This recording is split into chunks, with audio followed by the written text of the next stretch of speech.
Assalamualaikum warahmatullahi wabarakatuh. Salam guru penggerak. Pada kesempatan kali ini saya akan membahas tentang tugas pada modul 3.2 yaitu pemimpin dalam pembelajaran.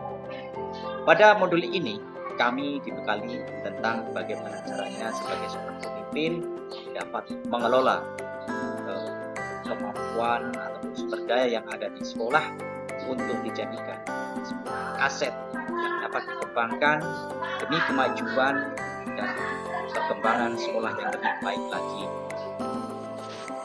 Seperti kita ketahui bersama bahwasanya pengelolaan pengembangan terdiri dari dua macam, yaitu pengelolaan pengembangan berbasis kekurangan dan juga pengelolaan berbasis aset. Sebagai seorang pemimpin, tentu kita akan dihadapkan pada sebuah pilihan. Apakah kita akan menerapkan suatu pengembangan berbasis kekurangan atau pengelolaan berbasis aset ataupun modal yang ada di sekolah.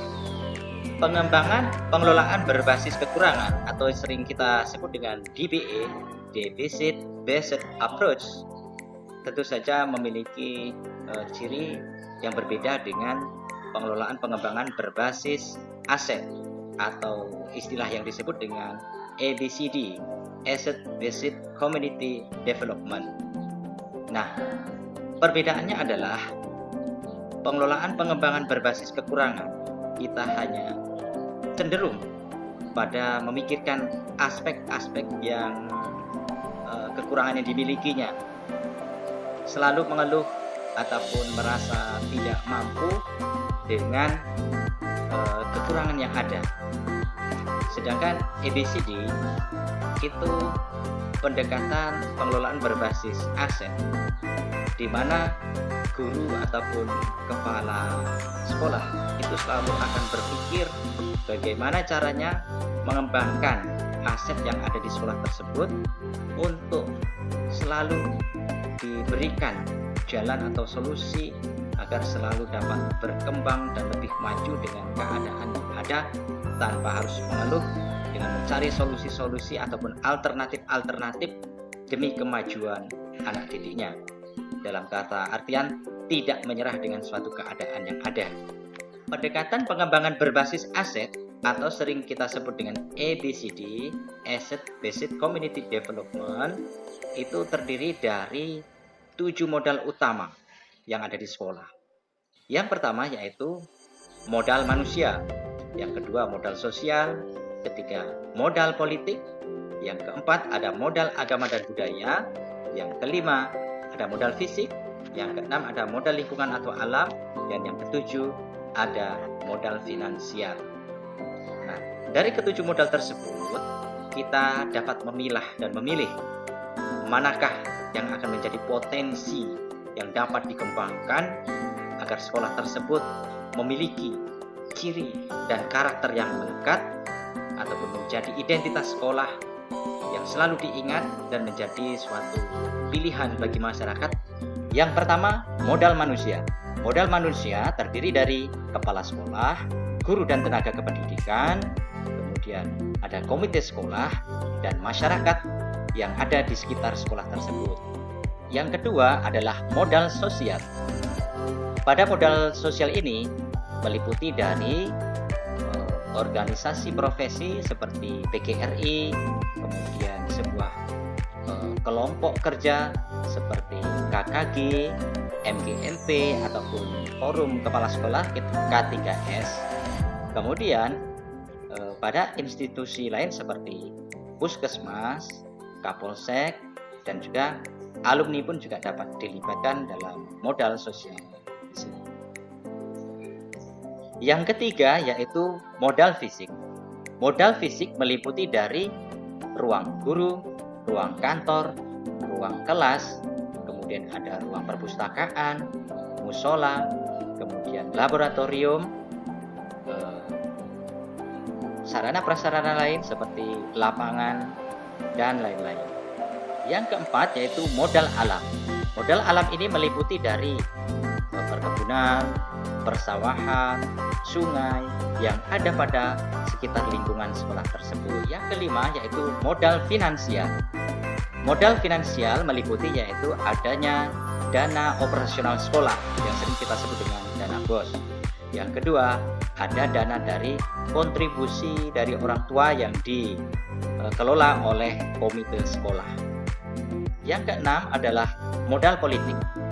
Modal politik ini terdiri dari aparat desa, kemudian polsek, puskesmas, maupun tokoh-tokoh masyarakat. Dan yang ketujuh, modal agama dan budaya. Modal agama dan budaya ini meliputi dari tokoh agama, majelis taklim, TPA, maupun sanggar-sanggar tari, maupun sanggar seni kebudayaan lainnya. Demikianlah tadi ketujuh modal aset yang ada dan dapat dikembangkan di sekolah. Kita sebagai pemimpin, baik itu pemimpin pembelajaran maupun kedepannya apabila menjadi pemimpin satuan pendidikan, diharapkan kita mampu mengelola pengembangan berdasarkan aset yang dapat kita miliki. Dari ketujuh aset tersebut tentu kita akan bisa memilah dan memilih manakah aset yang dikira mampu untuk dikembangkan dan dijalin agar selalu selaras dalam upaya meningkatkan kualitas pendidikan demi tercapainya pendidikan yang berpihak kepada murid. Setelah saya pelajari saat mengikuti pendidikan dan pelatihan calon guru penggerak dari modul 1.1 sampai 3.2 ini, bahwasanya setiap materinya memiliki keterkaitan. Pada modul 1.1 kita mempelajari tentang hakikat tentang pendidikan, bagaimanakah pendidikan itu yang semestinya pendidikan yang berpihak kepada murid.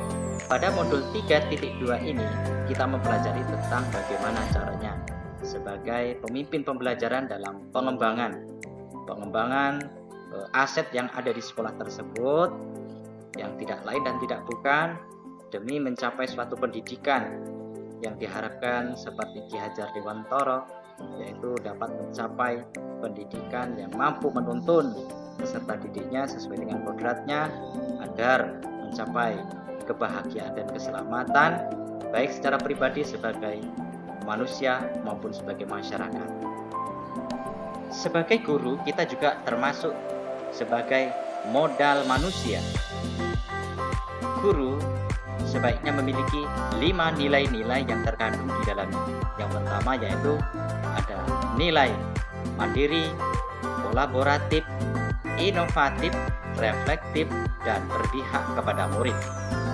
Nah, hal inilah yang harus kita miliki sebagai modal manusia yang menjadi potensi bagi sekolah tersebut untuk dapat mengembangkan sekolah agar menjadi sekolah yang berkualitas dan menjadi pilihan bagi masyarakat. Saya pribadi merasa bersyukur dan berterima kasih telah mendapatkan ilmu pengetahuan dari pendidikan guru penggerak ini, yang sebelumnya saya belum mengetahui tentang bagaimana sebagai pemimpin dalam pengelolaan, sebagai pemimpin dalam pembelajaran yang dapat mengelola modal-modal yang ada di sekolah tersebut. Dengan adanya materi 3.2 ini tentang pemimpin dalam pembelajaran, kami dibekali tentang bagaimana mengetahui, mengidentifikasi aset-aset yang ada di sekolah kami, sehingga kedepannya kami dapat memanfaatkan semaksimal mungkin, seoptimal mungkin demi tercapainya suatu pendidikan yang berkualitas, yang bermanfaat, yang berpihak kepada murid. Demikianlah yang bisa saya sampaikan mengenai koneksi antar materi dari modul 3.2 pemimpin dalam pembelajaran. Mohon maaf jika masih terdapat kekurangan dan kesalahan dari saya. Saya akhiri. Wassalamualaikum warahmatullahi wabarakatuh. Salam guru penggerak, tergerak, bergerak, menggerakkan. Wassalamualaikum warahmatullahi wabarakatuh.